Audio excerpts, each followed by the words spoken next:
compra agora, cara. Quando o Lula e Silva assumir, tenho certeza, cara, ele vai colocar para bombar. Pelo seguinte, outra coisa, o mandato é de 2 anos, estava prestes a acabar. O que eu fiquei sabendo, é bom tomar cuidado com as palavras, tá vendo? Ó? É que poderia ter sido dado, nesse momento agora, esse último reajuste, um reajuste abaixo. E parece que, só de birra, o presidente da Petrobras deu um ajuste a maior do que seria necessário. Na Petrobras eu fico puto só porque ficam comparando Jair Bolsonaro com a Dilma. Cara, a Dilma saqueou a Petrobras. A Dilma permitiu que os partidos políticos nomeassem os diretores. E foi nomeado Paulo Roberto Costa para a direção de distribuição da Petrobras. E aí começou o Petrolão, que as cifras, cara, são dezenas de bilhões de dólares. É mais do que o PIB de muito país. Aí você compara, o Bolsonaro Dilmou. Eu falei, calma aí, guerreiro. Cadê os bilhões, então? É que talvez ele tenha dado um primeiro passo em direção à dilmanização. Não é isso. Ele só quer uma explicação lógica. E o que ele fez agora? Ele ele fez um decreto obrigando o pessoal a falar o seguinte, olha, quanto é que você paga aqui de CID combustível? Porque ele zerou, 0%. Quanto é que você paga de PIS/COFINS? Quanto é que tem no combustível que você acabou de abastecer de imposto estadual, ICMS, o lucro do posto? Por quê? Porque a todo momento que tem um aumento de preço de gasolina, culpam o presidente. Eu já vi até governador falando, não, eu tenho que aumentar a gasolina porque está aumentando na refinaria. Quando na verdade não estava aumentando nada na refinaria. Então ele quer dar clareza e transparência para dizer, olha, está aumentando o preço? E essa pica não é minha. Exatamente. É isso que ele quer demonstrar. E outra coisa, mais uma vez, quando colocarem lá o general Silvio Luna, ele vai arrebentar. Por quê? Porque ele já estava arrebentando Itaipu. A última ponte que a gente construiu entre Brasil e Paraguai foi em 1963. Agora, em 4 anos, serão construídas 2 financiadas por Itaipu Binacional. Um pouco mais de 1 bilhão. Onde é que estavam esses bilhões que antigamente não eram investidos? Em 2015, só para finalizar, 2015, governo Dilma. Prejuízo das estatais somadas, 32 bilhões de dólares. 2019, me pegou. É dólar ou é real? Confere aí. Não, que se for dólar é muita grana. Nossa Senhora. Deve ser real, tem razão, deve ser real. Mas enfim. Mas eu não duvido, viu? Porque esses caras roubaram muita grana. 2015, 32, vamos botar reais, vai? Para não ter tempo aqui para conferir. Bom, 32 bilhões de reais em 2015 de prejuízo. Sabe quanto é que foi o lucro das estatais somadas em 2019? Só você nomeando gente boa? 109 bilhões. A gente tem um abismo de 141 bilhões de reais por anos. E onde é que ia esse dinheiro? Aí o pessoal fala, o Jair Bolsonaro Dilmou. Eu falei, calma aí, guerreiro. Pô, dá um tempo, estamos privatizando aí, ó. Serpro, Dataprev, Eletrobras, várias outras medidas. Eu votei a favor da lei de terceirização, reforma trabalhista, a possibilidade de empresas estrangeiras perfurarem o pré-sal para explorar pré-sal, porque daqui a pouco muda a matriz energética, a gente vai estar cheio de petróleo embaixo da terra e não vai servir para mais nada. Então vamos extrair isso daí para lucrar. Enfim, é o que eu penso. Até que seria que o Brasil tem que ter uma relação institucional com esse país, não por ideologia. Sim. Mas tem que ter com institucional com a China. Não dá para você fechar a cara para a China. Claro. Não, a China... 80% da soja que a gente exporta vai para a China. E deve ser difícil, né? Porque, imagino, a China realmente tem uns problemas no sentido que eles têm um governo ditatorial.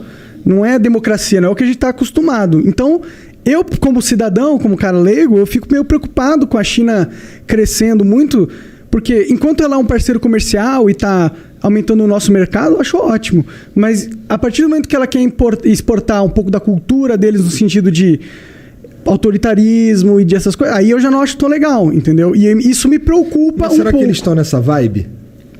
Cara, eu não confio em ninguém com poder absoluto, tá ligado? A China ela tem um plano de poder desde os anos 40, né? Mais especificamente em 49, quando Mao Tse-tung fez a revolução lá, de que em 100 anos seria o principal país do mundo, isso em termos econômicos e militares, né? Acho que eles vão chegar lá até um pouquinho antes desses 100 anos. E, na verdade, assim, é o que eu falei, ali tem grandes oportunidades.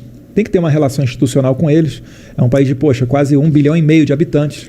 A gente é um país aqui que, sensacional no agro. Então, para nós interessa vender para eles.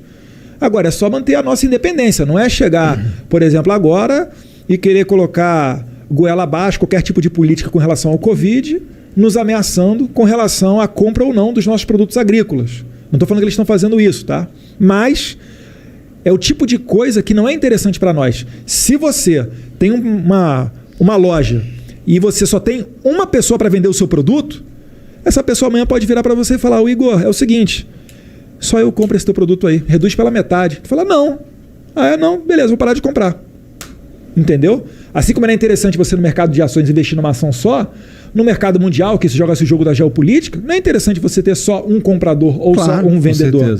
Então o nosso trabalho é diversificar. É ter comércio com a China, com os Estados Unidos, com a União Europeia, com os árabes, com Israel. Enfim, é fazer aquilo que tem lógica de mercado e não fazer o que tem lógica de ideologia.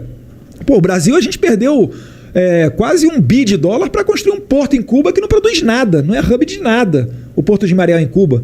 A gente gastou, mais de 15 bi de real mole em Abreu e Lima, que não refina nada. E olha o problema que a gente está vivendo hoje com a Petrobras. A gente é dependente do refino internacional. É por isso que tem essa questão toda. Não se pode abaixar, a Petrobras não pode abaixar tanto o preço, a ponto que fique desinteressante do investidor internacional mandar para cá o produto dele, porque senão ocorreria desabastecimento, mas também não pode elevar tanto a ponto de acabar com a nossa economia. Então são questões sensíveis que estão jogadas todos os dias. E tá rolando uma treta nesse sentido agora, nesse exato momento, né? Sim. O Bolsonaro deu a declaração dele, 100 bilhões de dólares. Dólares ou reais? Reais, né? Não sei. Bom, 100 bilhões de algum dinheiro aí muito... De Bitcoin. Nossa, se fosse de Bitcoin. De Flowcoin. Flowcoin.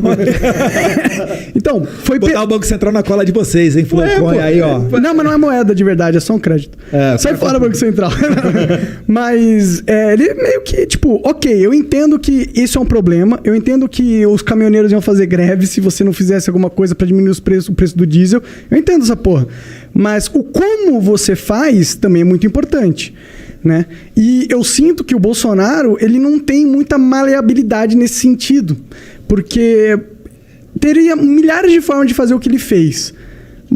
Existem várias que não acarretam na Petrobras perder 100 bilhões de valor de mercado do dia para a noite, entendeu?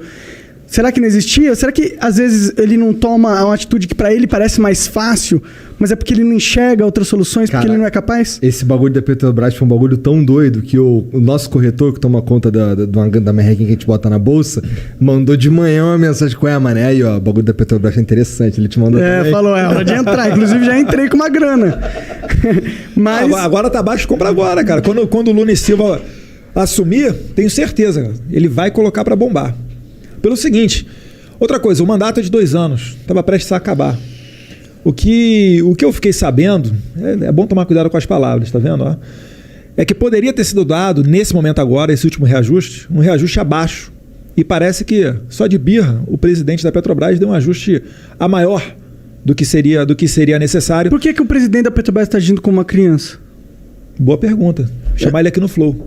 Seria ótimo, pode vir. Ele não é um cara incompetente. Agora, o presidente é uma pessoa totalmente aberta. Outra coisa, o presidente lidar com os caminhoneiros. Parece que o presidente da Petrobras não. Então, assim, tudo que faz sentido, se você apresentar para o Jair Bolsonaro e explicar para ele, e ele é extremamente inteligente, ele vai adotar. Ele fala, eu não entendo nada de economia. O Paulo Guedes senta lá, explica isso. A gente está tendo o governo mais liberal de décadas. Agora, não se dá Mas que olha a competição também do cara, né, mano? Mas brasileiro é que elegia. Não, tudo bem, eu entendo, mas ok, ele tá sendo muito liberal, mas ele poderia ter sido bem mais, tá ligado? Isso que eu tô falando. Eu gostaria que ele tivesse Eu gostaria de ter privatizado um monte de coisa já. Por que não, em vez de trocar a porra do presidente, por que não tira o monopólio da parada? Porque o problema é o monopólio da Petrobras, não é? Também. Então por que você vai atacar um sintoma em vez de atacar o problema de verdade, tá ligado? A doença de verdade. Tinha medida provisória caducando na Câmara porque o Rodrigo Maia não aprovava. Você acha que ele ia realmente deixar a gente marcar um gol com privatização? Então é a Câmara que tá bloqueando. Agora a gente tem um horizonte muito melhor. Você vê só, já estamos falando em privatização da Eletrobras. Poxa, isso aí, tempo do Rodrigo Maia, esquece. Não tinha como. Por que o Rodrigo Maia fica de birra com vocês? Por que ele é um inimigo político de vocês? Tão forte, ferrenho? Porque talvez o que ele queria, a gente não deu para ele. Ele estava acostumado com outro tipo de negociação e a gente não estava permitindo. Será que é só isso? Pergunta para ele. Porque tá rolando umas negociações no governo Bolsonaro, né? Sim, algum diálogo tem que ter.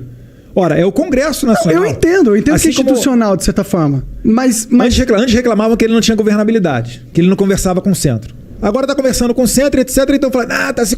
Calma aí, cara. 2 anos e meio quase, sem nenhum escândalo de corrupção.